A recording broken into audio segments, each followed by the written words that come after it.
let me go back to share screen 2, Popper and Critical Rationalism.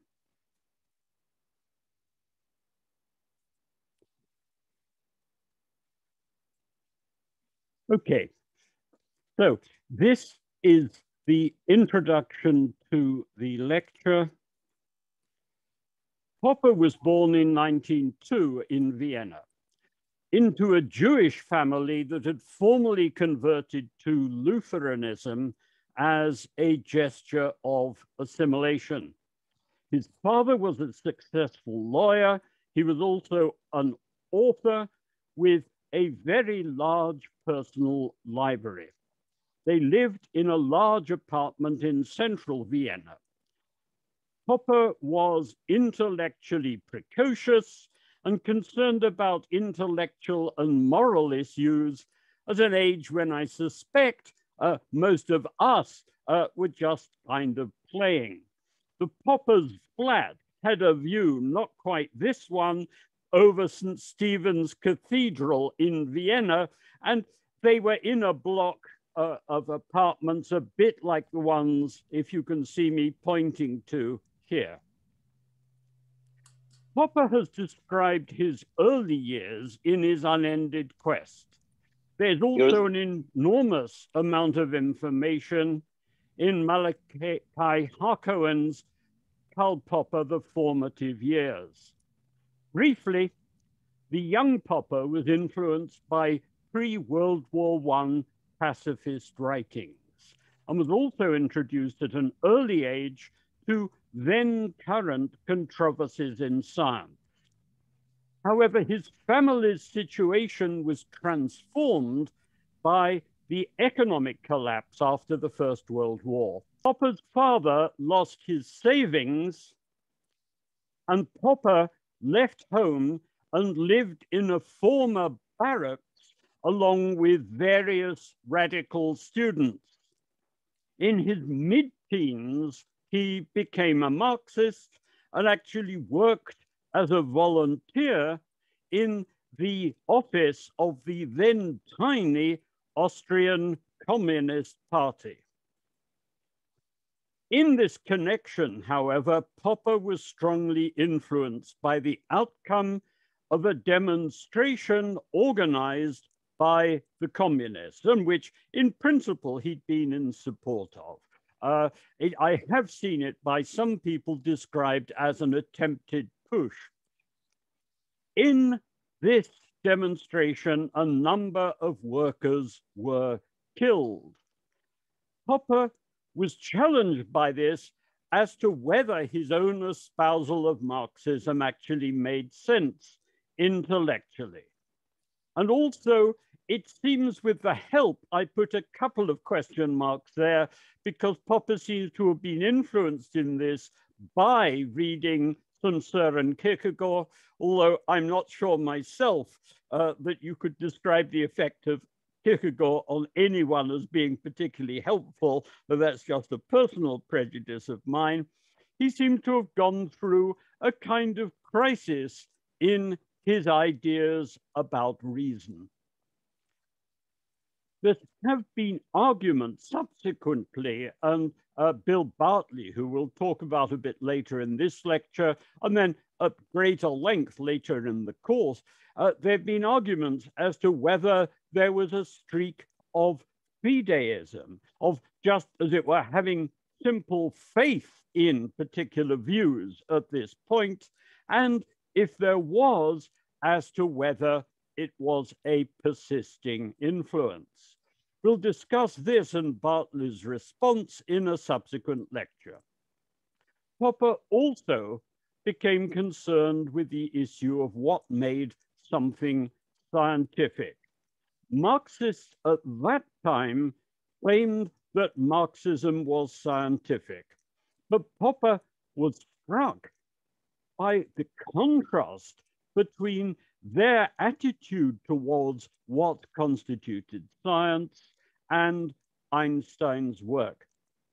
It's worth noting in passing that Popper's encounter with Marxism and his critical discussion of it was very much influenced by the kind of picture of Marx's work, which was common in Austria, both amongst communists and amongst social democrats, in the years immediately after the First World War. It was the kind of view that you also get being put forward by people who were influenced during much of the 20th century by people in the Soviet Union. So it is this kind of picture of Marxism that Popper had and with which he engaged critically, not least because it was that which at the time was critically relevant. Popper dropped out from school, but as was possible at the time, he attended lectures at the University of Vienna, auditing classes. He was able to sit in on a whole range of classes, but he was only subsequently registered as a student there. His interests were in science, in mathematics, and as we'll see in a minute, also in psychology. And he also worked as a volunteer in a clinic for children run by the psychologist Alfred Adler. Popper also became apprenticed to a cabinet maker for what looks as if it was a kind of Tolstoy-inspired exercise in solidarity with working people. In his intellectual autobiography, Unended Quest, he talks about conversations with the master under whom he served at cabinet making, and this chap's ideas about a perpetual motion machine. Popper, however, did go on designing things when I used to go and work with him at his house in Penn, in Buckinghamshire. There were a couple of chairs which had been built to his specifications. They looked, to me as a crass outsider in this, a little bit like Bauhaus influenced ideas. Here is a picture of Alfred Adler, to whom I just referred.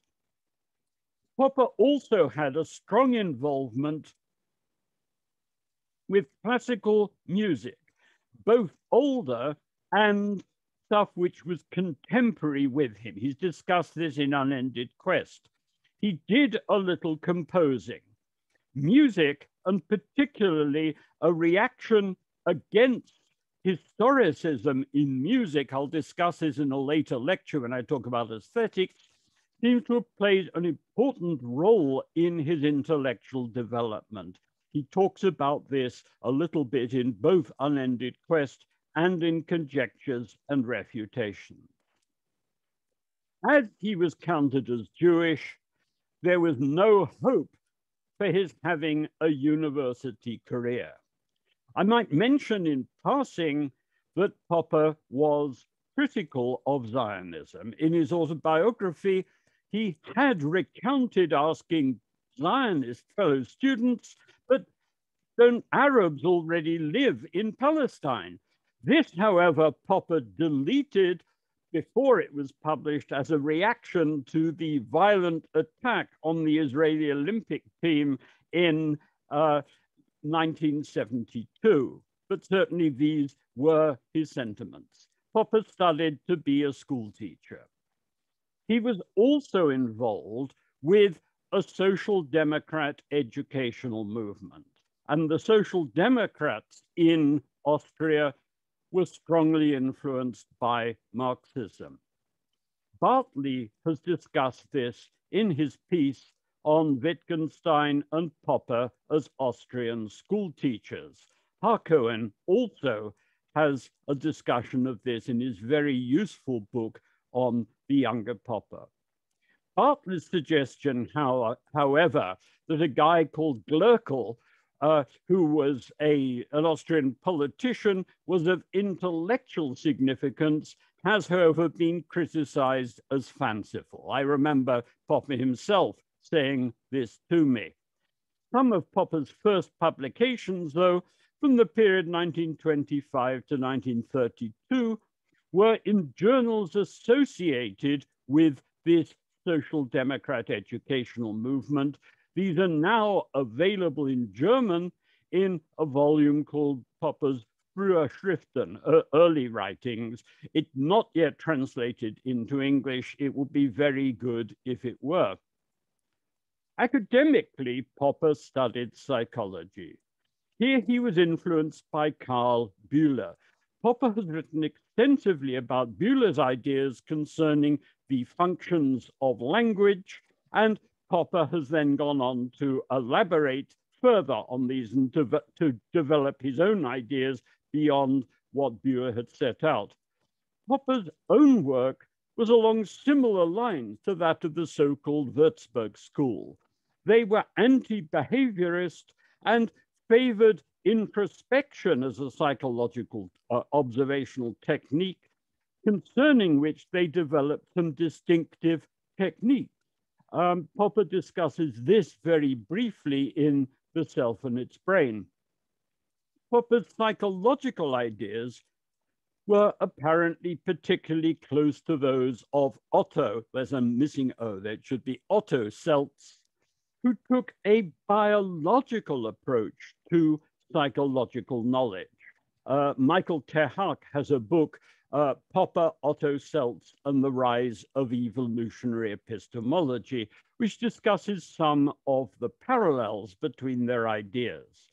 You get in Popper in this an emphasis on animals and also us as having preformed anticipations of the world, and of bringing this to the observation and understanding of the world, and a stress also on problem solving. And here are pictures of Karl Bülow and Otto Seltz. A second important influence was Popper's involvement with Leonard Nelson's revival of the ideas of J.F. Fries. Fries himself was an unorthodox 19th century Kantian and a vehement critic of Hegel. Nelson reinterpreted his views, and Nelson gathered around himself a school of people united on the one side by a kind of moral idealism and also with a concern for a distinctive interpretation of Kant's philosophy. Popper was himself befriended by a man called Julius Kraft, who was very keen on Nelson's views.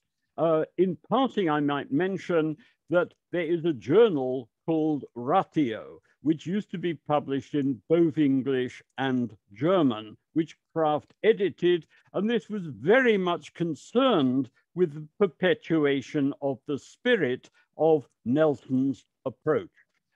Popper contributed at least one piece to it. However, in the end, the interest in Nelson's ideas seems to have run out of steam, and it was then taken over just as a journal of analytical philosophy. Popper and Kraft had extensive discussions about the philosophy of Kant, of Fries, and the ideas of Nelson. And you get some of this reflected in Popper's Die beiden Grundprobleme der Erkenntnistheorie, the two fundamental problems of knowledge. We spend some time grappling with issues posed by Kant, Fries, and Nelson. If you're interested in this period in Popper's life, he has quite a long obituary of Kraft, which is now available easily in Popper's After the Open Society. 3 points are worth stressing from all of this.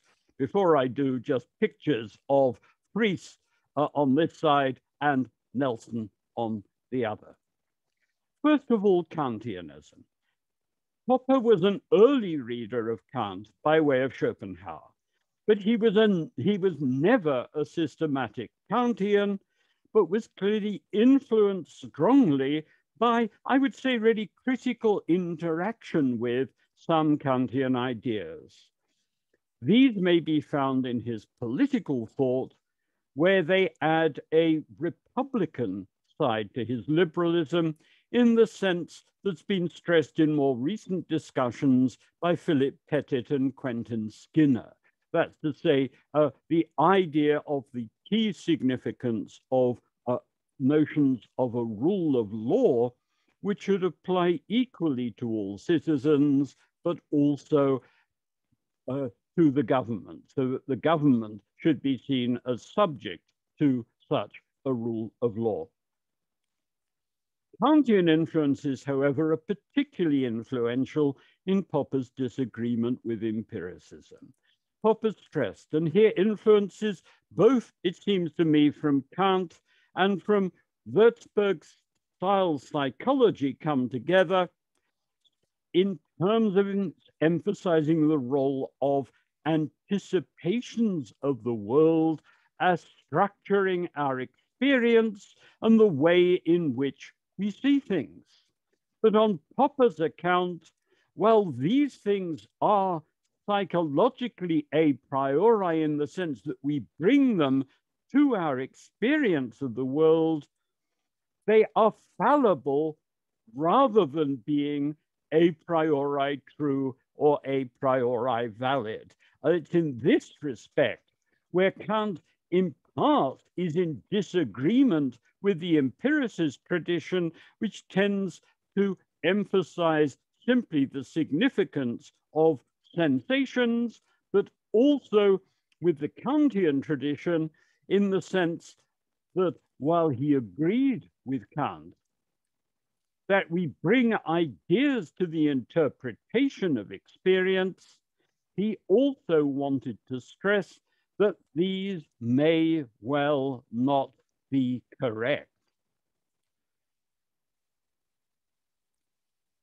Another specific influence related to the problem of justification.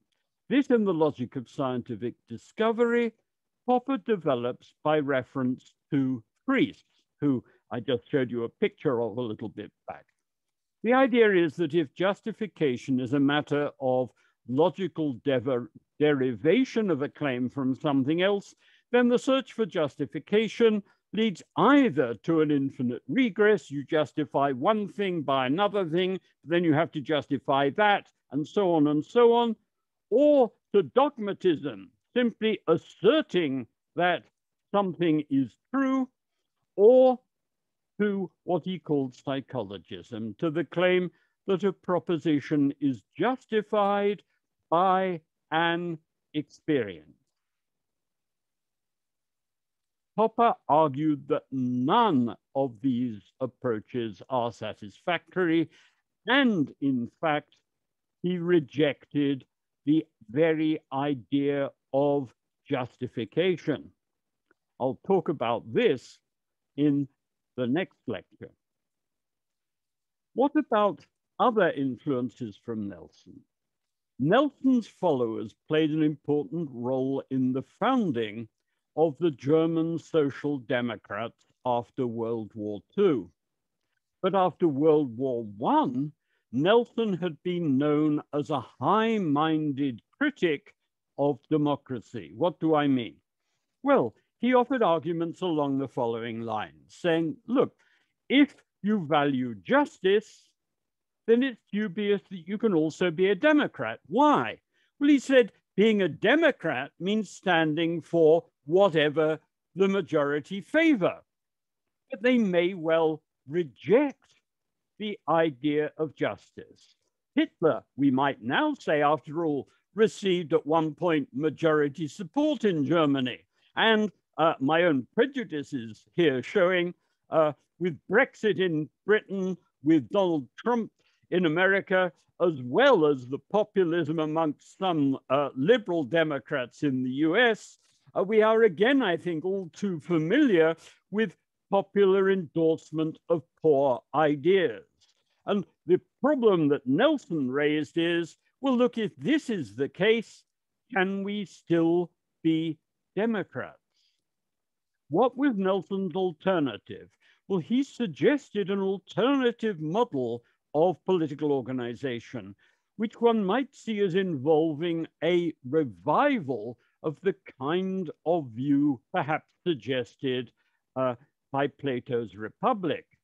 It's based on the idea of individuals joining an organization and then being promoted within it, within an organization that's dedicated to a particular cause, on the basis of personal dedication to the cause, the effective advocacy of the cause, of helping it to further its aims better. And modeled here might be the Catholic Church, where who gets elected Pope is presumably a matter of internal promotion based on dedication to the ideals of the Catholic Church, rather than asking everyone in the world, or even all Catholics, who do you want for Pope?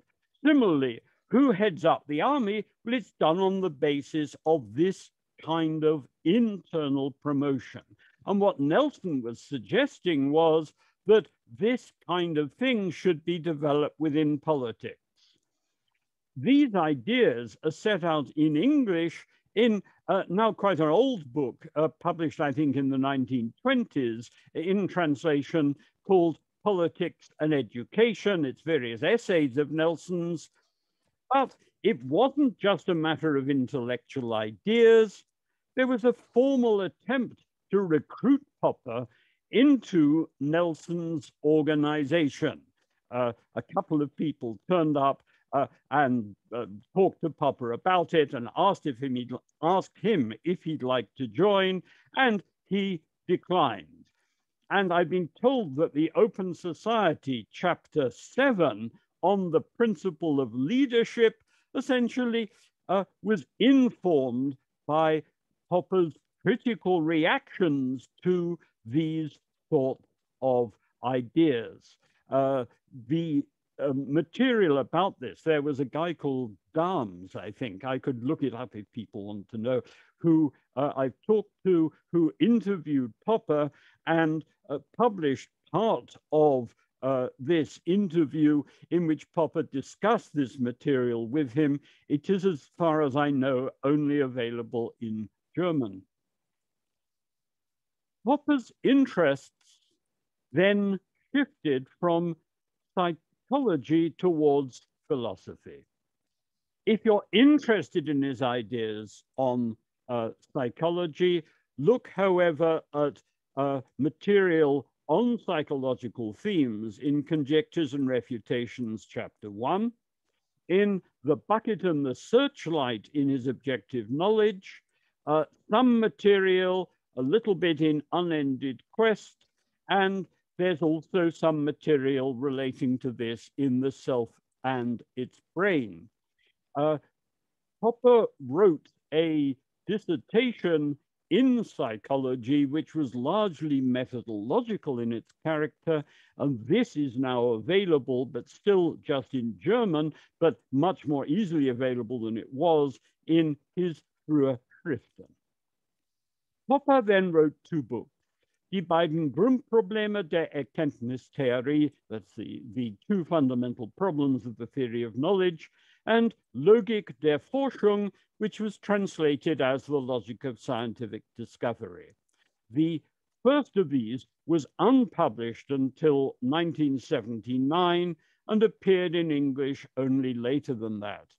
The second came out in 1934 and in English translation only in 1959. I'll just mention as an aside, if you ever see a copy of the first edition of Logik der Forschung, it actually has 1935 as its date of publication. But the book, in fact, appeared a bit earlier than that, in 1934.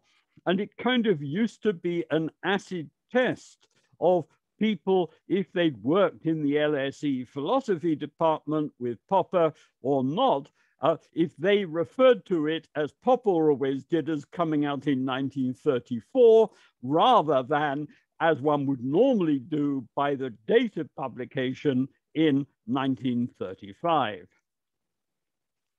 Die beiden Grundprobleme was written as 2 volumes, one on induction and the other on demarcation, that's to say on what marks the difference between science and other claims to knowledge. The second has been largely lost. There's been some argument about how much of this ever existed. Prels Eggers Hansen, who prepared Die beiden Grundprobleme for publication, is convinced that there were 2 substantive volumes. One person who's reviewed it in some detail, John Wetterston, is skeptical about this. But at any rate, its aim was to survey attempts to respond to the problem of induction and to offer Popper's alternative, which was then also offered as resolving the problem of demarcation. Excuse me.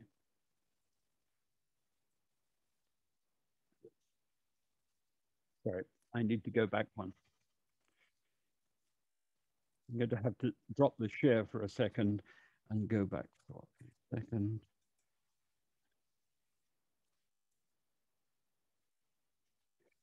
I'm so sorry about this.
Back now to the lecture.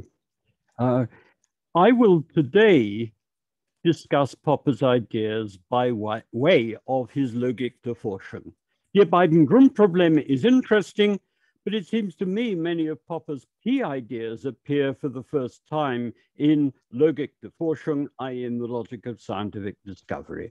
I'd see Die beiden Grundprobleme as largely of significance for those who are interested in the history of Popper's ideas. If Jeremy, we don't see the slides now, huh? Sorry? We don't see the slides now, Jeremy. Is it there? Yes, okay. Yes. I'd see Die beiden Grundprobleme as largely of significance for those interested in the history of Popper's ideas. If I'm able to deliver a second series of lectures, I'd hope to include a discussion of it there. What about Logik der Forschung? Logical scientific discovery.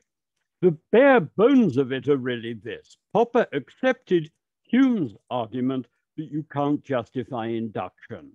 But Popper argued that it's not necessary for us to be able to justify induction because science and human knowledge generally isn't inductive. Rather, as you probably know, he argues that it develops by way of conjecture and refutation.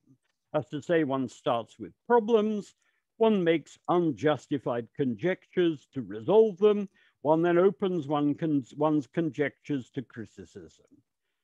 Fallible knowledge is what resolves in principle our explanatory problems, is also testable, and withstands our best tests and criticism. I will indeed discuss the way in which Popper later extended his approach to stress openness to criticism more generally, rather than just empirical tests. Popper's interests were close to those of the members of the Vienna Circle. They were interested in science and rationality. In broadly speaking, they'd see themselves allied with a continuation of the Enlightenment, but Popper's views differed from theirs. There was no uniformity amongst the Vienna Circle. Such people as Carnap and Neurath and Victor Kraft had in many ways rather different views, but they were typically empiricists and critical of metaphysics, while Popper's Kantian background in the sort of approach to psychology that had seemed to him telling made him critical of empiricism. He was also critical of the attempt to declare things to be meaningless, which was a kind of big plot within the Vienna Circle. Nonetheless, Popper, while a scientific realist, he was a realist about the world.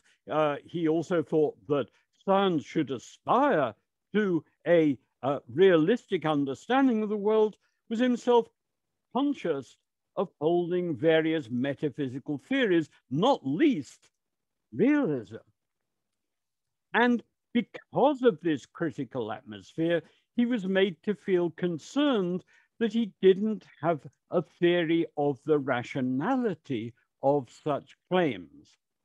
That's to say, while Popper resisted the idea that metaphysics was meaningless, while he was conscious of holding metaphysical views, he didn't have anything at that point positive to say in discussion with members of the Vienna Circle about how you could defend one such view rather than another such view as rational.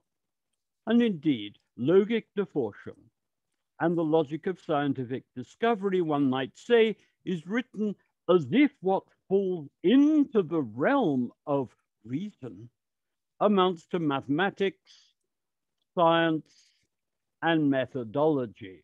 It's a bit of an oversimplification, but there is, it seems to me, a kind of systematic attempt on Popper's part in that early work to bring things in that direction. And here, in case you're interested, pictures of Rudolf Carnap and of Otto Neurath from the Vienna Circle. What about the empirical basis? Popper's approach involves testing our claims to knowledge against an open-ended consensus as to what is the case. For example, as to what happens when we undertake experiments. And this is typified by statements about common sense objects concerning which empirical claims are not problematic. So that if you're doing an experiment, you can claim, at this point, the apparatus was showing a reading of 400, and you can note that down. And what Popper is wanting to argue is that these sorts of claims are used to test our claims about the world of a more fundamental character, rather than being the basis on which these things are built. What's more, and I'll explain this and argue for it in a bit more detail in a later lecture, these claims are made about what's going on in the world rather than about our psychological experiences of the world. In my view, this is an interesting view, and I think it's a defensible view, but it is a non-foundationalist view. And in my view, it's best understood in terms of a coherence theory of knowledge directed at our wish to discover truth in the sense of correspondence with reality. I will explain and defend such an interpretation of these things, which to me seems clear-cut in terms of what Popper was saying, and also a obviously very sensible one to take in a subsequent lecture, because I've tended to find that very few other people agree with me. That's to say that even if they think that Popper indeed seemed to say something like this, they don't really think that it is an adequate view to take. Another theme in Logikbeforschung, of the logical scientific discovery, is Popper's response to conventionalism. Pierre Duhem, the French historian and philosopher of science, his book, The Aim and Structure of Physical Theory, was well known among the Vienna Circle. Duhem had argued that if we test a theory, we're typically making use of apparatus, and thus implicitly of other theories that are built into the construction of the apparatus. So that if a test comes out against what we are expecting, it's going to be a matter of conjecture as to what element within our theories is responsible for this. This might seem on the face of it to blunt Popper's conjecture and refutation account of knowledge, and it opens up the possibility of taking a conventionalist or pragmatist view of knowledge, as one later finds in Quine's ideas as he set them out in Two Dogmas of Empiricism and in other works. Quine there defends the idea that in the event of a theory hitting empirical problems, what you should do is to try to cope with these by making the minimum change, the minimum mutilation to your theoretical ideas that you can. And here is Pierre Duhem and the cover of his book, The Physical Theory, Its Aim and Its Structure. Popper's response to this problem, in my view, is absolutely vital in order to understand his views. It is that he argues there are different possible responses that one can make to this problem. And this can amount to our choosing different rules about how to modify our knowledge if it gets refuted. This choice was, on Popper's account, to be made on the basis of our view of the aims of science. Popper was a realist, and he's also someone who favored an Aristotelian, straightforward correspondence theory of truth. He only was explicit about this later when he thought that Alfred Tarski's work on truth showed him a way to avoid what he had thought were some problems about the theory. But Popper took the view that in the face of this issue raised by Duhem, we should choose those rules for guiding our knowledge which would be most conducive, which would make most sense in terms of our aim of trying to get a true understanding of the world. And it's these rules that then get to constitute Popper's methodology or theory of knowledge. And if you look at the logic of scientific discovery, he keeps on talking about methodology rather than just about logic. But I think a lot of his readers, and particularly a lot of his critics, have just misunderstood the significance of this. However, Popper was doing this work on these topics, and also a whole lot of work which was also included in Logikbeforschung on issues within the natural sciences, and he published his book to a lively critical response late in 1934. But he then faced a practical problem. How could he get out of Austria? Because it was plain to him there that the political situation in Germany and also in Austria was such that someone like him with a Jewish background really had no hope there. Popper traveled to London and he gave several lectures. He was offered a temporary visiting position created for refugees at Cambridge, which actually, after he declined it, Weizmann was able to take it. But Popper also applied for and was successful in obtaining a regular lectureship at Canterbury College in Christchurch, New Zealand.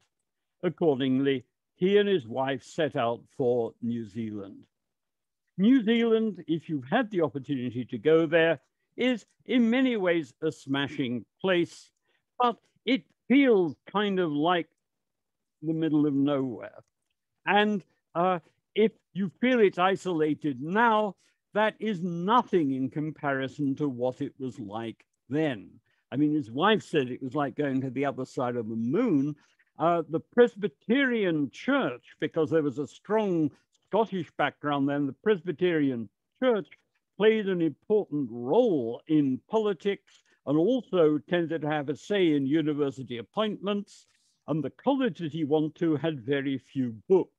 Indeed, he reports that in Unended Quest that he had a discussion with a representative of New Zealand universities, and the chap said to him, well, they're not a great number of books here, and Popper was led to reflect that actually his father in their apartment had more books in his library than the college in Christchurch had. The college also saw as its aim to be teaching rather than having academics do research. And this is a picture of the old buildings at Canterbury College in Christchurch, New Zealand. While Popper was there, he pursued various technical interests in logic and probability theory. He also, though, wrote The Open Society and Its Enemies, which developed out of what became another book of his, The Poverty of Historicism. These are best seen as intellectual engagements with ideas that he thought had led to disaster in Europe, both with the Nazis and with Marxist influence, which he thought, say in the case of Austria, led to a dramatic failure to effectively resist the Nazis. He criticized these ideas by way of an engagement with Plato and with Marx, whom Popper took to offer in a much more sophisticated form views which had pernicious then current influences. He also offered his own more positive approach, which might be said to draw on both liberal and Republican ideas. As time is limited, let me say just a little about Popper's subsequent work. At the end of World War II, he was offered a readership at the LSE, where he largely remained until his requirement, although he was subsequently promoted to professor.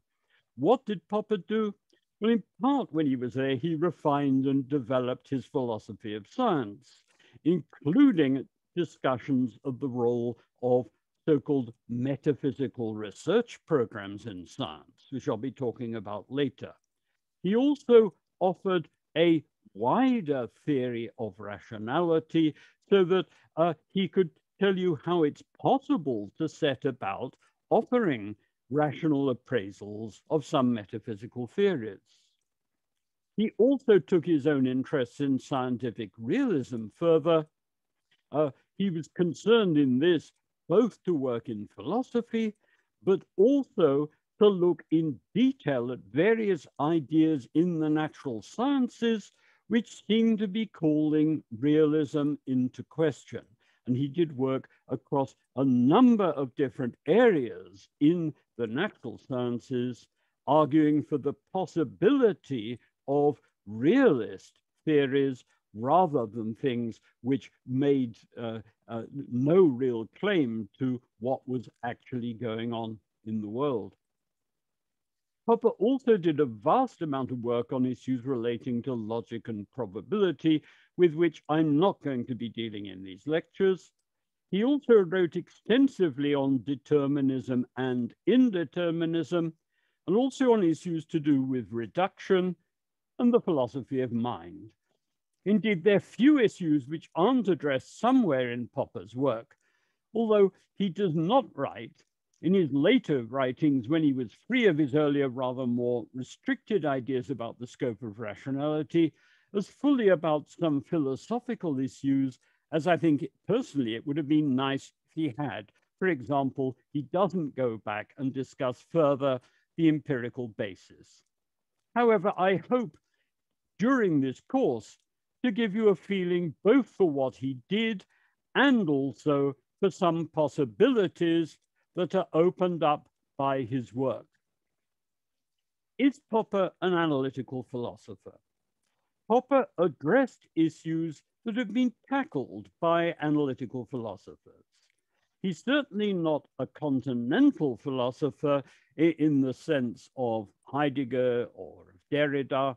I think that properly understood, his views can be taken along possibly with the later Habermas, although this is controversial, as representing and as providing key ideas for a third stream in contemporary philosophy.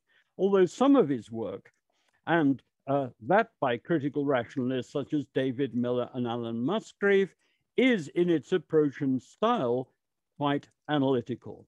However, this and also Habermas are issues that I'll only address explicitly in a second series of lectures if I get to deliver that, although I'll say something in passing about analytical philosophy when I talk a little about philosophy and logic a bit later in the course. And here is David Miller, and here is Alan Musgrave. There are some slides of locations associated with Popper at this reference point, if you're just interested in some pictures of locations that he was at various different points. This marks the end of my initial introductory lecture. I'll return in more detail to some of the issues to which I've referred in later lectures, but I'm happy now that we turn to questions and objections. Just because Zoom is cumbersome, I suggest that you indicate that you'd like to raise a question or criticism or objection by typing your name, but no more than this, into comments, and I can then call on you in turn to unmute. I'm going to continue the recording in case other people who are not able to view now would like to come back to that. But if you don't want to appear, turn off your camera and mute yourself. You can still listen after that. Let me now stop the share and let me then look at chat to see if I have no one indicating that they want to chat yet. Any objections, comments, criticisms?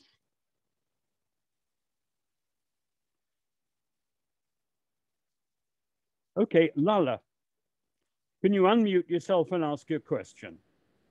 Hi, Jeremy. Hi, everyone else. My name is Layla. Layla, I apologize. That's fine. So I was wondering if you could expand a little on your thoughts with regards to whether Popper was more of a classical, had more of a classical approach as opposed to the analytical continental philosophical approach. Do you have an opinion on that? Well, I guess my view is this. The big divide these days in philosophy in Europe and America is between people who see themselves as doing continental philosophy or analytical philosophy. And so people doing analytical philosophy are typically people who are influenced by logical empiricism, by, in a certain sense, the view that if we have philosophical problems, they are to be tackled by way of careful critical examination.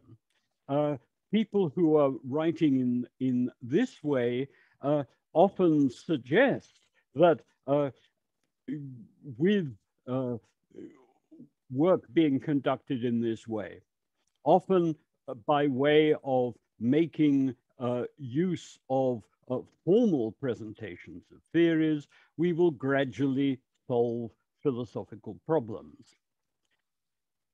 You can see, I think, the style of some of Popper's work, and certainly David Miller's work and Alan Musgrave's work, as being very much in this tradition. What contrasts with it is work done by a number of people, not all, but a number of people influenced by phenomenology, a number of people influenced by Marxism, particularly people influenced by post-structuralism, as being people who reject this kind of approach, who tend to want to dive into grappling much more directly with big questions and issues. There is, though, a divide, because the analytical people seem typically to believe that if we work carefully and are neutral, we will resolve problems. The other people are impatient with the analytical approaches, but often to people with any kind of analytical background seem just to make assertions, but really not to provide any argument for them, which anyone else would find as being telling. And my personal view is that Popper should be seen as occupying a third kind of position, but I'll say more about this during the subsequent lectures. Is it clearer what I'm trying to say? That was excellent. Thank you very much. Okay. You don't need to be complimentary about things. I mean, look, I taught in Australia, and people just, refer to lecturers by their first name, and if something seems unhelpful, they're perfectly happy to say so. So it's appreciated, but okay. I don't mean to be complimentary. I really do appreciate the answer, and I have a follow-up question, but I'll wait. Okay, that's great. I've got now, I think, Badinan. Yes, it's me. Well, pose your criticism or question. Okay, thank you. It's a question, in fact. The first question that I have, it's about the Karl Popper's solution to the problem of induction. Right. I didn't understand what's his solution for the problem of induction. As we know, that the book of the logic of scientific discovery devoted to these two problems, the problem of demarcation and the problem of induction. But I don't understand what's the problem, what's the solution of Popper to the problem of induction. That's the first question. Okay, well, look, what I suggest is that like our first, Leila, if we put that question first, and then after other people have come round, we come back to a second question from you. Is that okay? Yes? Yes, it's okay. Fine. I mean, it's just that gives people another opportunity. When I was talking about the problem of demarcation and the problem of induction, I was talking about the first book that Popper wrote, The Two Fundamental Problems of the Theory of Knowledge, which was published only much later on. In terms of Popper's ideas about the problem of induction, this is something that I'm going to discuss in a bit more detail later on. But there are, in effect, different ways in which it might be posed. at one level, there is the issue, do we obtain our knowledge from our senses? And Popper's view is essentially, no, we bring interpretations to the world and critically appraise them on the basis of tests. And what this really means is that many aspects of the content of our knowledge may be things that can come from all over the place. They may come from ideas that are innately built into us. They may come from things that seem plausible, from suggestions from other people, from all over. A second issue is, well, do we work in our psychology on the basis of induction? And Popper's view is we don't.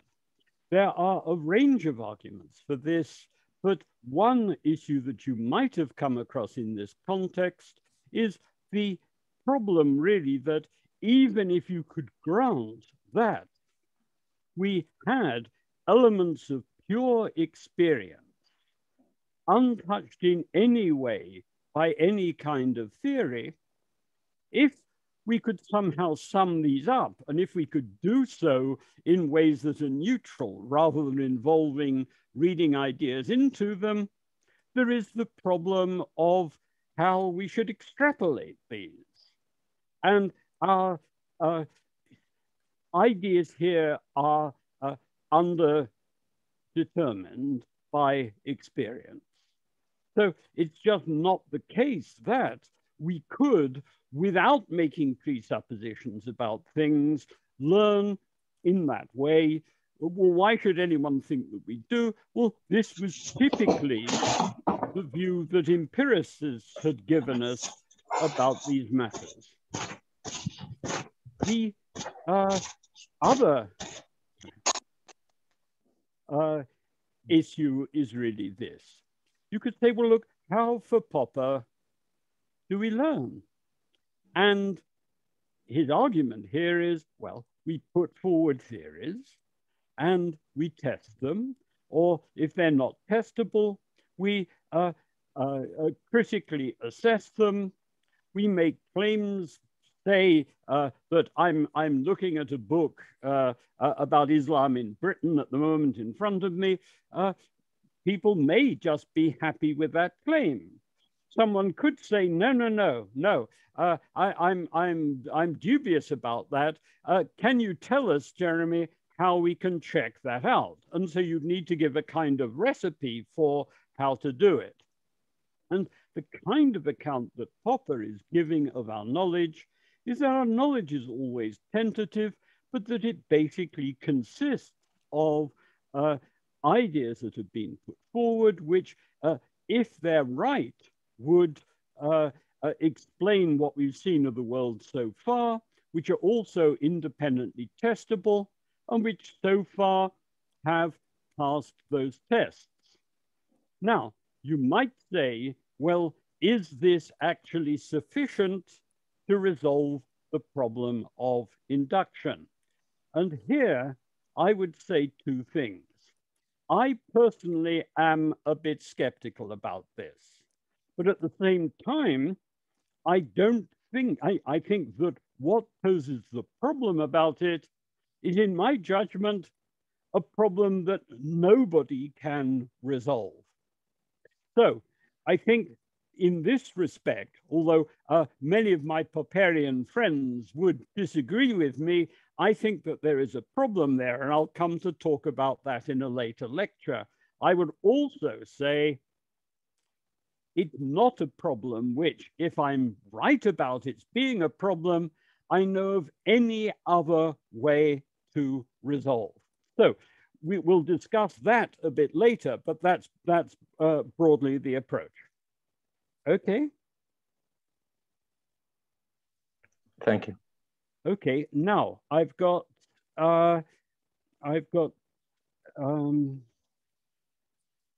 Hey Tung. I got the name right? It's Hassan. Professor.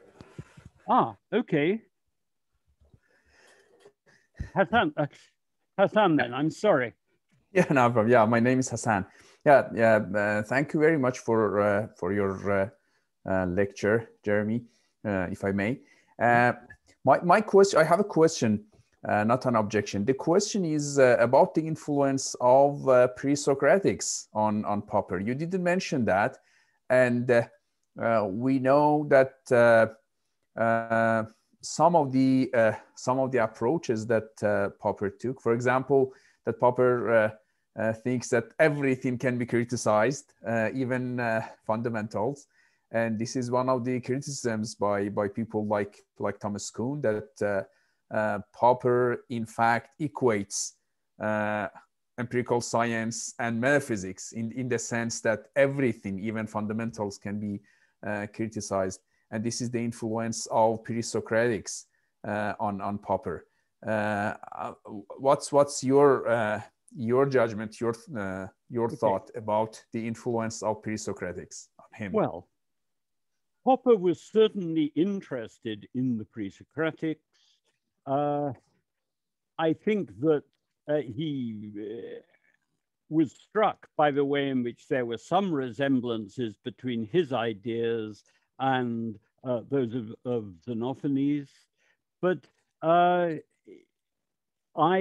think that Popper came to his own views about these things and then offered his own quite interesting speculative reconstructions of pre-Socratic philosophy. I'm actually going to be talking a bit about this in a later lecture. He has a paper, Back to the Pre-Socratics, in which he reconstructs pre-Socratic philosophy as a kind of speculative dialogue about cosmology, and also says that the tradition of the pre-Socratics was striking just because they preserved the views of older figures in the tradition rather than covering them up or reconstructing them so that they all agree. So I would take it myself that Popper was interested. I mean, Popper had his own views. He then made use of this as a way of reconstructing the ideas of the pre-Socratics. And this came about basically because he was a good friend of the art historian Sir Ernst Gombrich. And Gombrich's son, Richard Gombrich, he is an academic. He's now actually retired, but he was a professor who specialized in the study of Buddhism. But he was at Oxford and had been studying the pre-Socratic philosophers and went to Popper, who was a good friend of the family, and said, look, I can't really make head or tail of this. And Popper then offered him a reconstruction, and that was the basis on which he then extended his ideas about the pre-Socratics. He has also, though, done a lot of writing at different points about Parmenides and the interpretation of Parmenides and kind of issues about the relationship between Parmenides' ideas and some ideas in contemporary physics. And my predecessor as Popper's assistant, Arne Petersen, has edited a whole collection of these things under the title of The World of Parmenides. And so in addition to the Back to the Pre-Socratics, there's a lot of material there. I would also say, though this anticipates slightly, that Popper's reconstruction of the pre-Socratics is interesting because it exemplifies Popper's idea, which he was only really to develop a bit later, that it is possible to have critical discussion of and critical appraisal of certain kinds of metaphysical ideas.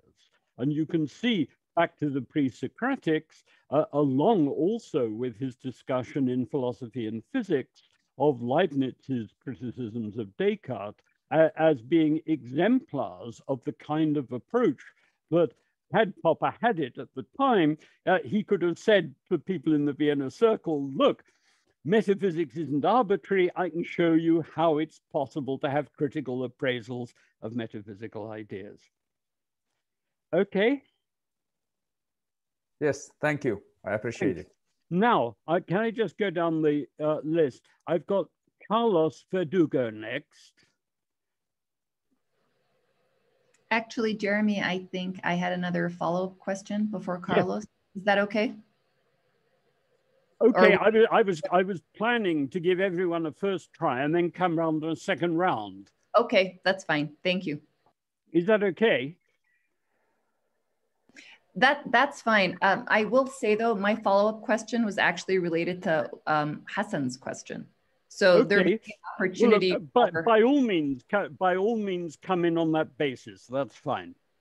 So I'd like to thank Hassan actually for opening that subject, because my question was, how did Popper manage to reconcile his metaphysical beliefs or ideas or thoughts with his more rigorous philosophical approach? Okay. Yeah, so if you have anything to add to what you've already answered, yes. That would be great. Or yeah, yes. Thank you. What I said a little earlier was that you could look at the logic of scientific discovery as really taking the role of what is rational as being those things that are formal or scientific or methodological. And one of the big themes that he has in Die beiden Grundprobleme and also in the logic of scientific discovery is that he says, look, there are various metaphysical ideas, for example, determinism. What we can do with them, Popper says, is to consider these acting as methodological proposals. So one could take determinism as being the idea that we should always look for necessary causes. And what Popper was saying was, look, we can then appraise these things as methodology and look at competing methodological suggestions, even if we can't engage with the metaphysical ideas as such. But one of the interesting things about Popper's work is that it's really only during the 1950s that you get him stressing the theme of indeterminism as a metaphysical theory rather than just taking it as something methodological. And the explanation for that is that essentially it's in his later work, he generalizes from talking about testability and so on, and an empirical test, to the idea of being able to hold metaphysical theories rationally if one appraises them in the light of the philosophical problems at which, or the cosmological problems at which they're directed, and appraises their adequacy in that context. So this is something that changes over time in Popper, but he does have this methodological approach, which you get in his earlier writings. Okay. Thank you, Jeremy. No worries. Now, Carlos. Okay, can you hear me? Yes. Okay, well, this is a small observation about Popper problem of demarcation that you mentioned in your lecture, okay? Because you said that Popper was demarcating science and other claims to knowledge. And it seems to me that it's important to say that when Popper is distinguishing science from other claim of knowledge, he's talking about, of course, empirical sciences from other type of non-empirical sciences, like pure mathematics and logic. So it's just a minor point to clarify what do we mean by other claims to knowledge?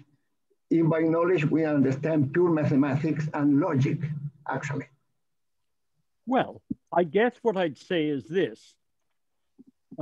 In his, at the time, say, at which he was writing The Logic of Scientific Discovery, he, I would take it, along with the people in the Vienna Circle, took the view that there were mathematical and logical truths, and then there was also empirical knowledge. Popper was also conscious of holding certain, that certain non-empirical claims were true, but as I've explained, at that time, he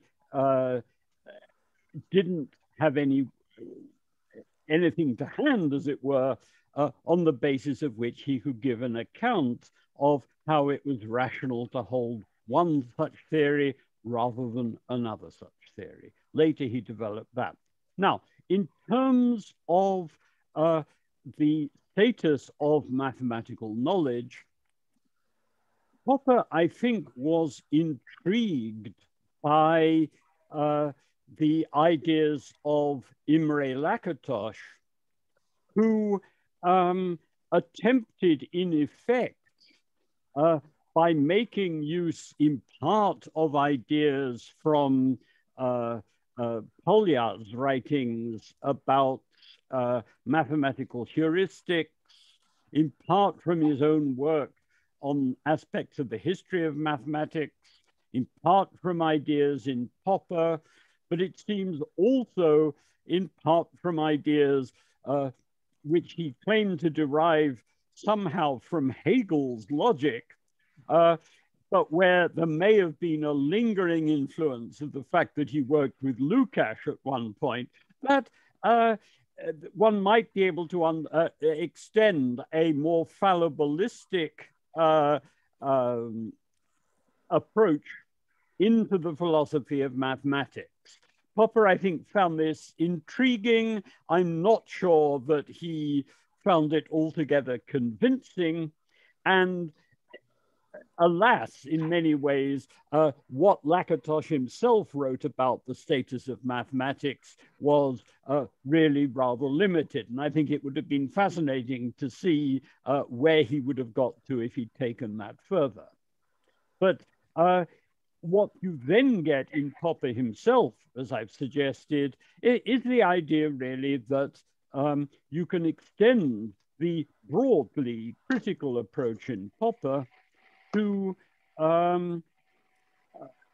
material which isn't directly empirically testable. There are, though, interesting questions about this. I mean, we will look at some illustrations of how this works in terms of metaphysics. There are, though, some neat questions about how it relates to history, because a problem really for the historian is that he or she may have a rather limited amount of material on which to go. You can say that certain accounts seem more coherent than other ones, but there is a question as to whether Popper's style of approach works there, and also about whether his emphasis on the idea that we shouldn't be worried about sources of knowledge will also be something that can be extended in that area. And I'll say a little bit about that. And if I dare, I will suggest that there may be an interesting challenge to Popper's approach that can come from some aspects of the Muslim tradition where there's been an interest in the role of personal authorization of claims and how they're passed down. But I'll talk about that when I turn in a later lecture to talking about problems about history and historiography. Does that respond for the moment? It's okay. Okay. Now, who else have we? I've got lots of people. Can I just go to the start of this? Hassan, Darush. Yes. Thank you, Jeremy. Now, this is on the back of the earlier questions here. It's about metaphysics. So I'll go straight to it. Sure. There's a background of the Kantian idea where and then we've got the principle of demarcation, making a distinction between what is scientific and what is not scientific, making it testable. So in this, you mentioned that metaphysics is not arbitrary, but given the context in which Popper is really approaching the question of metaphysics and how that could contribute to our epistemology, to how we can attain the truth. Is metaphysics even possible today? I mean, given the history of the development of ideas of philosophy of science, of how we attain the truth, do we even need metaphysics? Can we envisage a world in which we can attain the truth, or we could get a better approximation to the truth without the need for metaphysics? And within that, I think my main concern is that, is it correct to say that there are some metaphysical statements which are not scientific at the moment? I mean, we cannot expose them, we cannot subject them to scientific assessments, but may in the future become scientific in the sense that they become testable, that they become refutable. Does that make sense? Yes, of course. But I guess what I'd say is this. You could look, for example, at classical metaphysical ideas about atomism as having at one point furnished a possible account of how things work. You could also then see these things as having served as a basis for guiding the production of scientific theories. So you can see in some ways the revival of atomist or corpuscularian theories in the 17th century as being quite self-consciously an attempt to develop sort of scientific versions of such ideas. And clearly, people can develop and elaborate such ideas and may then be able to bring specific versions of them to the point where they can be tested. However, there are also other kinds of forms of critical appraisal that you could use. For example, as I'll explain a bit later on in the course, one thing that Popper reported on was the way in which Leibniz posed a problem for Descartes' metaphysical ideas about how matter operated in the world. And essentially what he said is, look, Descartes, you're telling us that the world works, as it were, like billiard balls bouncing off one another. But he said, look, you can't actually, if you consider in detail what's supposed to happen when two things are hitting, you can't actually make any sense of these things as just instantaneously bouncing off one another. Rather, and it was this was the kind of thing that led Leibniz off to say, you actually need really to see these things in terms of forces, and which will give you a certain amount of elasticity. And what this illustrates is the possibility that you may have a metaphysical idea in the sense of one that isn't testable, which may guide science, but where you may also be able to bring non-empirical problems up about its adequacy to deal with the kind of phenomena that it's supposed to be dealing with. And there's been a whole history, you could say, across the history of philosophy, but also of religion and theology, about people producing different ideas and then arguing about their adequacy in these sorts of ways. So you don't, I mean, testability is great, but there is also this other possibility. Now you might say, well, okay, but why bother? Well, one reason why you might bother about it is because if you look at the work of someone like Thomas Kuhn, he, I think, very plausibly talks about the way in which people in the development of different areas of scientific knowledge have been influenced by what he called paradigms. Now, part of this is sometimes explicit metaphysical theories. Sometimes it is, as it were, as if metaphysical theories. I mean, people behave as if they should be looking for that kind of explanation, and so on and so on.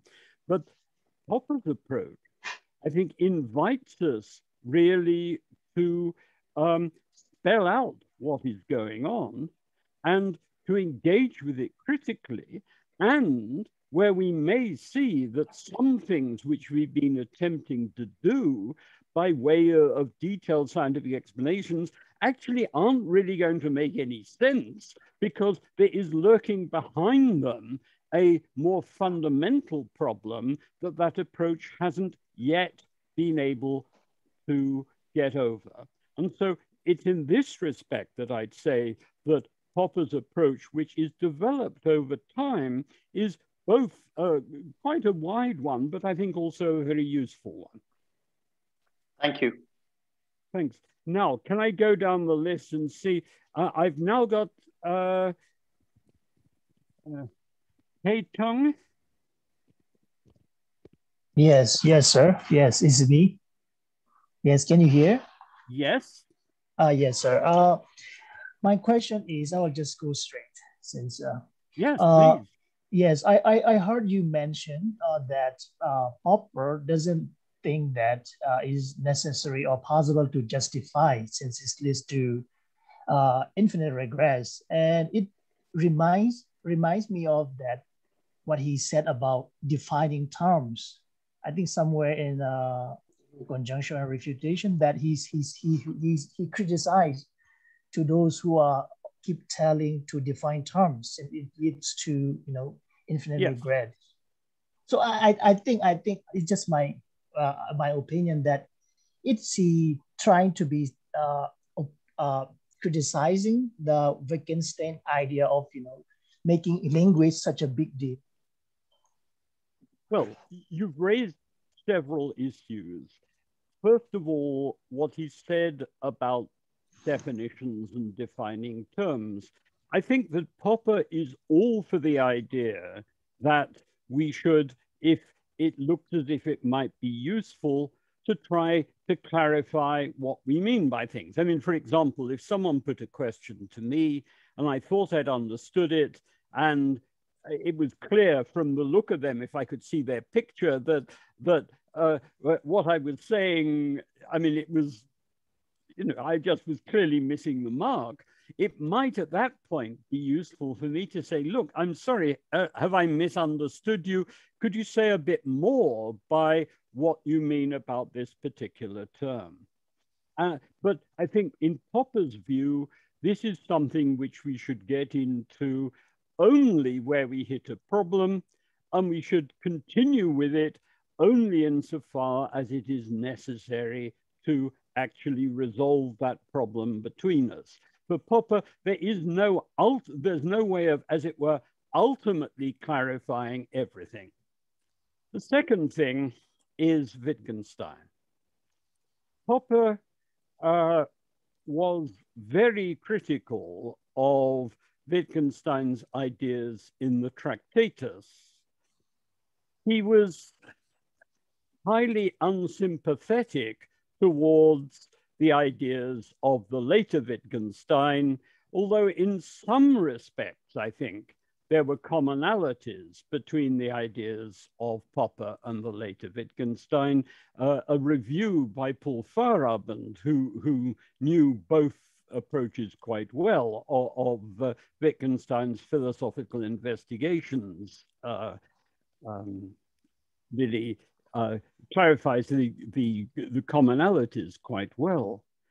But I think from Popper's perspective, Wittgenstein's approach through and through was horribly misleading, that he tended to try to insinuate that there aren't philosophical problems.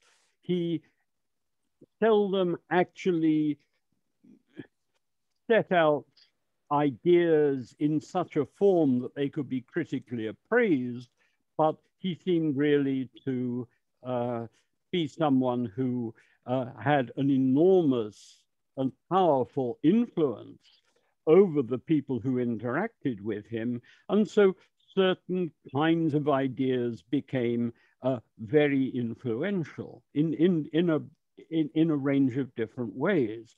But it's, I mean, if you should be interested in this, it seems to me to be quite an interesting matter to trace over time just what the ideas were, say, of the later Wittgenstein, which were supposed to be so important and so illuminating. And at one point, you got a great deal of emphasis placed on ideas about family resemblance.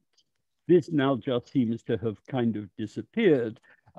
You got people claiming that Gilbert Ryle in the concept of mind had in effect ripped off various Wittgensteinian approaches, but it's not clear, I think, that anyone would defend Gilbert Ryle's approach. I mean, it's interesting, but it really doesn't seem to resolve the mind-body problem.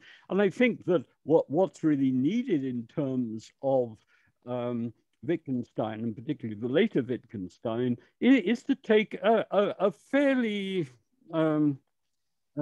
cold, hard look at his ideas and their influence, and to offer critical appraisal of them, rather than treating him as if he is a kind of mysterious oracle who, if one only reads yet more carefully odd scraps of knowledge from him, suddenly everything will be clear. I mean, I guess my own personal view, and this is said despite the fact that he is clearly a brilliant man who certainly had quite a lot of interesting things, is that if when he was in the First World War and serving in the armed forces, I think he was in the Austrian army, that if effectively an Italian soldier had managed to kill him off, it would have been a terrible personal tragedy. I'm not altogether convinced that it would have been any real loss for philosophy. But that is my view, not Popper's view. And I do realize that in saying that, I'm putting my point in a rather overdramatic way, but it is just not clear to me, if one really takes a few steps back, what we actually get from the later Wittgenstein that really is of any use to us. Dead silence.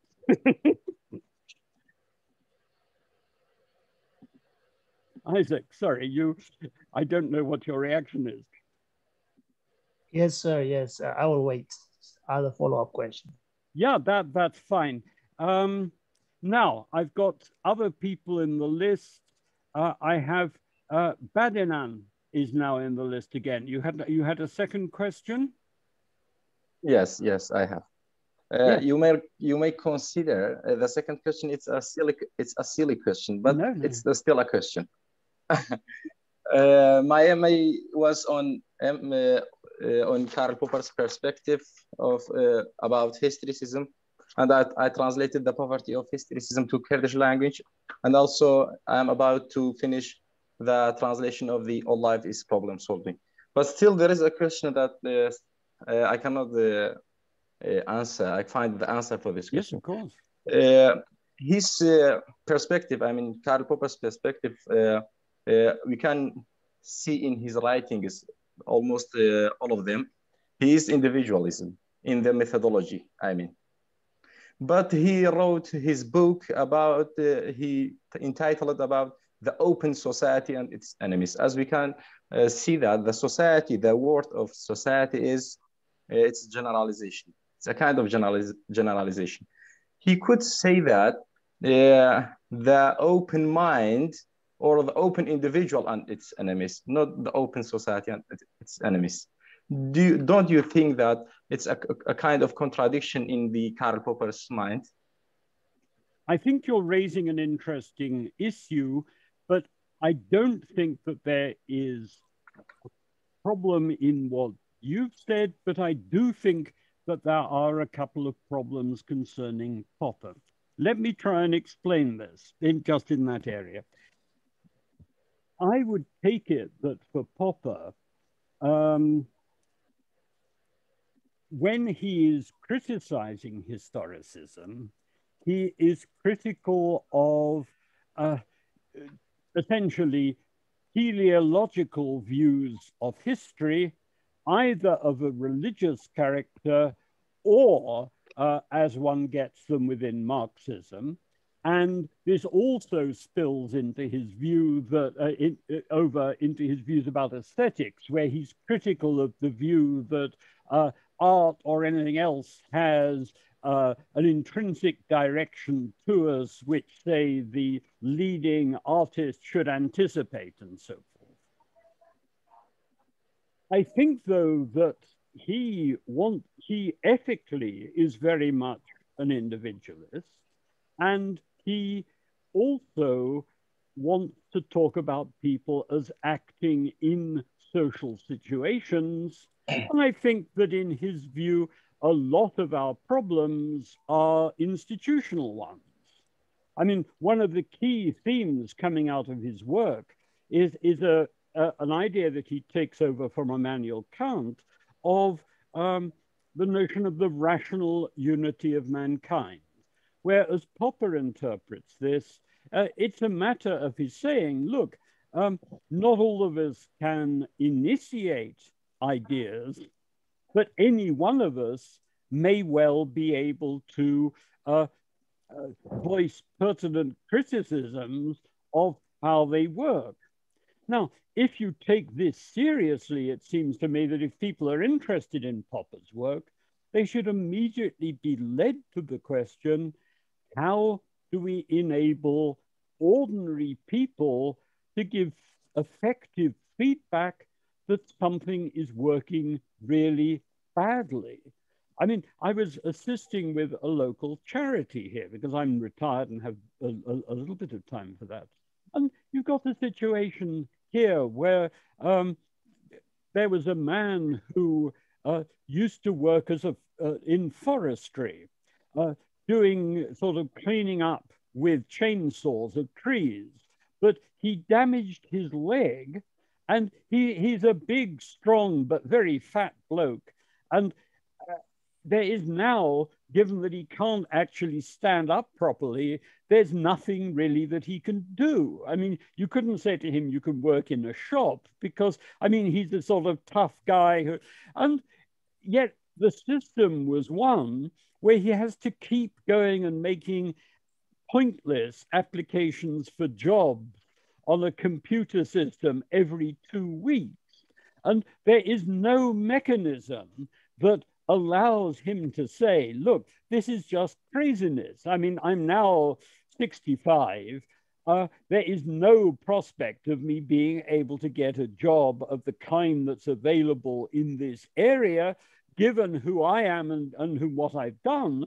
And it's almost a form of torture to make this guy go through this.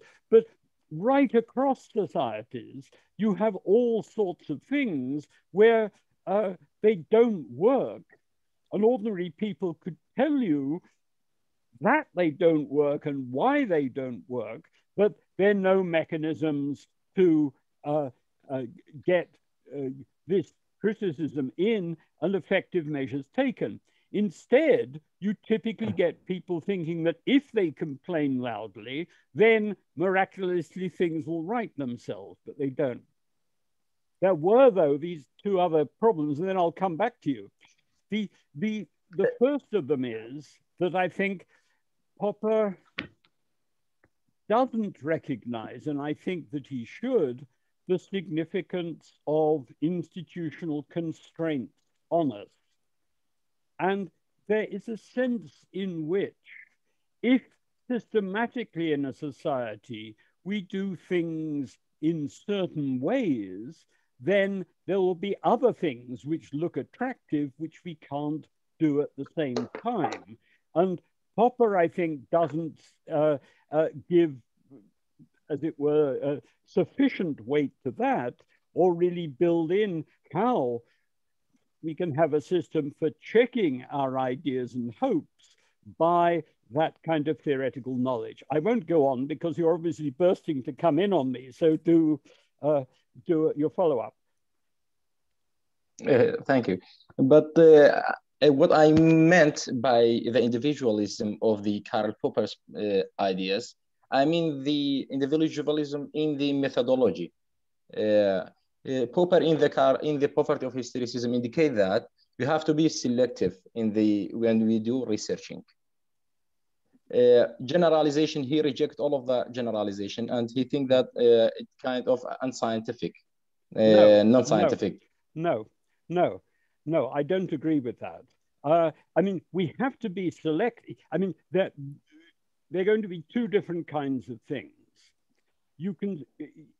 There's his discussion of history.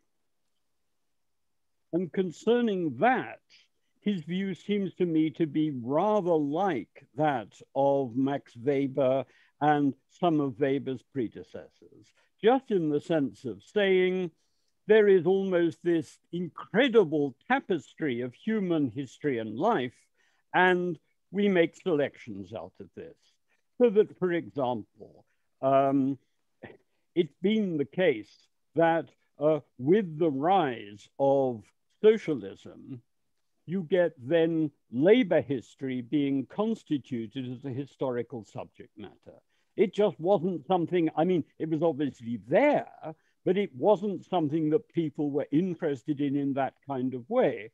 You have a similar kind of phenomenon in terms of women's history, of people who are gay, who are then interested in going back to explore gay history and so on, and where one such subject matter is in a way as good as anything else. At another level, though, there are going to be other kinds of issues, such as, for example, is there a trade-off between inflation and unemployment? And if you're posing questions of this kind, while you can say the phenomena at a certain level are constituted by individuals, the relationships we're interested in investigating aren't ones that occur at a micro level, they occur at a macro level. And we have to pick an approach which is adequate for studying that. I'd also stress that for Popper, methodological individualism can be interpreted, I think, in one of two ways, and that he's not really very specific about it. On the one side, you might say, well, rational choice theory, the kind of thing that people have done, not just in economics, but in political science and in some areas of sociology, where they essentially extend the approach and techniques of microeconomics into other social sciences. You might argue that that is close to Popper's approach. Another way of taking it is a much more Weberian one, where you say, no, what we're interested in is the meaning of various sorts of phenomena for people, and then what the unintended consequences are of people acting on the basis of that understanding. And it's quite obviously the case that once you bring in the significance of unintended consequences, you then bring in a subject matter that goes beyond the ideas that the individuals have. Their actions give rise to and sustain these things, but the characteristics of these things may be stuff that they've no idea about and which they may indeed misunderstand. So I think that the thrust of Popper's approach is very much against this bundle of things that he referred to as historicism, and that in other respects it's rather wider than you're suggesting. You look profoundly unconvinced.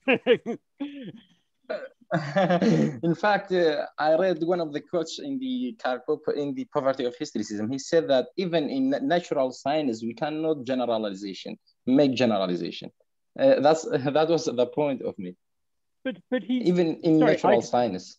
Well, you'll have to send me. You can email me the reference. But I mean, for Popper, all our theoretical knowledge involves general claims. So that I'd have to go back and look in detail at what you're referring to there. Okay, but if you care to email that to me, then I'll send you a response. Okay. It was in the Poverty of Historicism, I think. Yeah. Yes. Okay, but if you send me the reference to it, to where it comes, then I will look at it and get back to you. Okay. Okay. Thank you. Thank you so much. Next, I have Bart. Yes. Hi. Hi, Jeremy. Thank you for doing this. I have a question on the logical positivists. So, if I remember correctly, so Hume pointed already out the problem that there is a problem with induction, but then the logical positivists try to justify verification and induction. But based on what arguments mainly, or what kind of reasoning? So Popper came in heads on, but what was the argument or the thesis of the logical positivists actually, like in defense of verification? Well, you get a range of things, not least a variety of different probabilistic theories. And I mean, one of the problems, in a sense, about logical positivism is that it's a name for a group of very diverse people. I mean, it's worth having a look in this context at the Stanford Encyclopedia of Philosophy. There is, my recollection is, there's a recent entry about logical positivism, which just stresses the sheer diversity of views amongst the members of the Vienna Circle. And I think what one would have to do there is to look at the different ideas that were put forward, and then look, if you're interested in Popper's responses to them, at what he says about different figures in the Logic of Scientific Discovery, and then, for example, in subsequent discussions with Carnap and with some people who've been influenced by Carnap. So you raised an interesting point, but I fear that that there isn't just a simple answer. One would have to look at different theorists in turn. Yeah. And did Carnap change his mind eventually, or slightly, or? Well, Carnap produced, I mean, I am not a Carnap scholar, and Carnap produced a whole variety of different sorts of approach. In addition, it seems to me that a lot of the argument got into the area of whether probabilistic theories of confirmation can be worked out adequately. And I mean, there are many, many different views, and where I would guess that probably the most popular view in this area is now a subjectivist interpretation of Bayesian ideas about probability. And I'll have something, but only something very brief to say about that in a later lecture. But I mean, essentially what I'm saying is you've raised an interesting question, but the answer would be one for a lecture course rather than anything that I can try and give you now. Okay, I hope that doesn't sound like a cop-out. No, thank you. Okay. Thank you. Next, I've got John Sardino. I think I'm unmuted now. Yes. Can you hear me? Yes. Great. You mentioned conventionalism when talking about the logic of scientific discovery. I'm interested in this particularly with regard to the methodology of the social sciences and economics in particular. Popper rejects conventionalism as far as I understand. And I was wondering if you might comment on why he rejects it, because you mentioned Quine as well, and how he would respond to efforts at immunization that are typical of conventionalism. Yes. What I would say is that the comments that I was making about that were done with a little bit of care, just because Duhem himself had very different ideas from Quine. Mm-hmm. Duhem had some rather complicated ideas about what he called natural classification, which so that he basically was opposed to atomic style theories that were being put forward at that time. He favored certain kinds of physical theories himself and thought that they might in the end give you a particular sort of mathematical arrangements. And in the background, there were also concerns on his part with how such a picture might fit in with Thomistic ideas and the ideas of the Catholic Church. If you take ideas from Quine, I guess one can say the following. There is an obvious contrast. I mean, first of all, as I tried to say, Popper certainly accepts the point that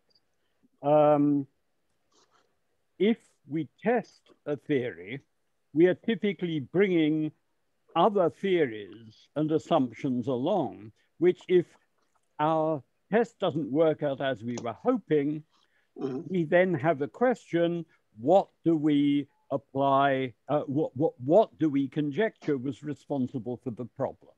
And with regard to this, it's a matter of our choice. Popper's view was a distinctive one in that he was saying, and this I think runs most easily in terms of the physical sciences, I'll get to the social sciences in a sec, that we should be guided by our hopes of having true realistic theories.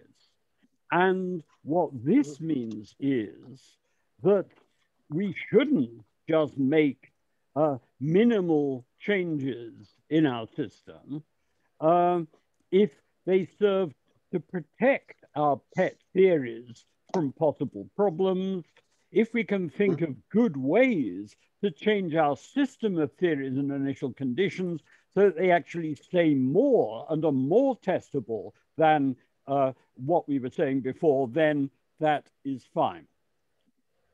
On the social sciences, things get really rather messier, just in the sense that if, and this fits back to a previous question that I was being asked, if you're concerned with, say, issues in economics, the problems that you're dealing with at one level are problems that are consequences of the, which relate to individuals and to the consequences of their actions. However, we don't want in economics or any other social science theories which name me and you and talk about our actions and what we knew and what we don't know. Many of the key problems facing us are actually that we're interested in certain large-scale social effects and we basically have to generalize about what kind of oversimplified representation of rational action by individuals on the basis of certain kind of preferences and knowledge will plausibly produce the kind of effect that we're interested in. Now, there is then the question, how specific or general should our theories be? And you can see some arguments in the methodology of economics, for example, between some proponents of the Austrian school and more regular neoclassical views, as really saying that neoclassical economists oversimplify to too great a degree. My view about it is, well, you are always going to be abstracting and oversimplifying. The key thing really is what actually delivers the good, and that this looks to me to be an explanatory and empirical matter. If you're saying people are acting in ways that wouldn't make sense to them as individuals, well, that is interesting, but it then poses a problem as to what's going on. And it seems to me to be fairly clear that, for example, if people invoke a notion such as liquidity preference, this may not be, at least until the theory was put forward, how anyone was conceptualizing what they were doing. But one might see, once it's put forward, yes, actually, this is a very good way of representing a whole lot of things, and it has good explanatory value. However, it may be the case that you're attributing to agents ways of doing things that it's just not clear how they could do them at all. And I think in that case, you could indeed push methodological questions at them, saying, well, look, what do you envisage the relationship as being between the theory you're putting forward and the fact that the phenomenon you're dealing with is constituted by individual rational agents, and there may be some explaining to go on there. So I guess from my perspective, the situation there is a bit different from the situation that Popper was addressing. If one looks at this in terms of the methodology of the social sciences, you might say, well, Friedman's ideas about methodology look like a kind of non-realist version of Popper. But you can then say, well, if that's the case, to what extent was the Friedman and Matlock type of view really to be seen as a defense of the classical theory of the firm against behavioralism? And if they're right, they surely owe us an explanation of why it is or how it is that firms in fact tend to behave in the way in which they suggest it. And it's possible that the kind of evolutionary style explanation that Friedman sometimes went for might offer a handle on that. But I think clearly this stuff would get into the details of methodological argument within different social sciences rather than something that can just be handled, you know, in one simple move. Is that okay for now? I'm getting... Sure. May I ask you just one question I've been dying to ask you for the longest time? I read your book and I saw how Popper was asked to join the Mont Pelerin Society. Did he actually become a member? Yes. But it should also be said, when Popper was asked to join, I mean, he was a big, he got a strong feeling of personal indebtedness to Hayek. It was also the case that Popper saw the point of the organization as being one, as it were, in defense of humane values. And if you look at the Popper's collection after the Open Society, in which I included his letter to Hayek about this. He said to Hayek, look, you need to invite various non-totalitarian socialists to join. And he gave a list of possible people, and you might then paraphrase him as saying, otherwise there's a danger that it will end up with a Montpellier society as pretty much what it became. But he continued to be a member. Yes, but okay. He wasn't someone who favored Hayek or Montpellier style economic liberalism. Okay, I've got some other names. Wait a minute. Is Zayed next? Yes. Hello, Jeremy. Hi. Sorry to if I missed you. No problem. You mentioned some of the reasons that led to Popper's disenchantment with Marxism, and you alluded to Kierkegaard exerting an influence. Could you elaborate a little bit on in what sense? There were two different things. I will talk more about the problems concerning Marxism in a later lecture. The Kierkegaard episode was more that Popper's disillusionment with Marxism seems briefly to have led to him raising questions about rationality as such. And here I think he was probably hindered by Kierkegaard. But Kierkegaard wasn't an influence on his rejection of Marxism. It was more that at that point, he really just wasn't sure what to make of the notion of rationality.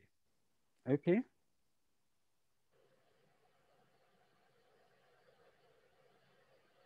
Zayed? Thank you. Thank you. Okay, but I'll be talking, I've got a lecture specifically on Popper and Marxism, where I'll be talking more about these things. Okay. Have I got any other people who were wanting to ask questions?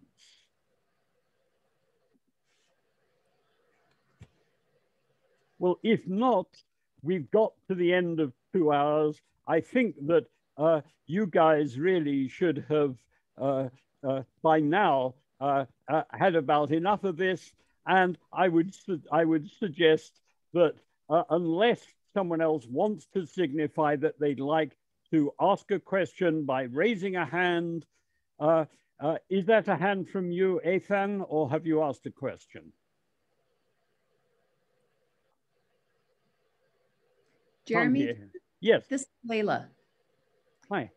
Hi. I did have one follow-up question, and I don't know if this is something that you're going to address in follow-up lectures, and it may actually not be appropriate for this introductory lecture. But I was wondering if you had any thoughts, or if you could, give your thoughts on what Popper would have thought of someone like Foucault's ideas.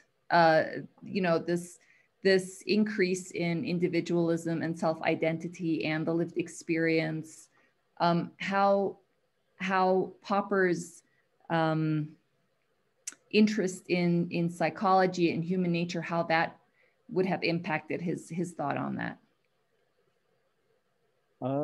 Popper, as far as I know, didn't know. I mean, the overlap between him and Foucault would, in terms of years, have been only very limited.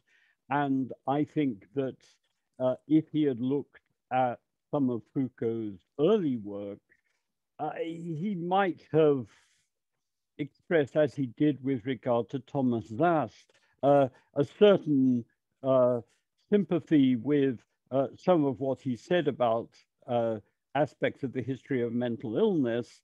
I suspect that he wouldn't have been particularly sympathetic towards Foucault.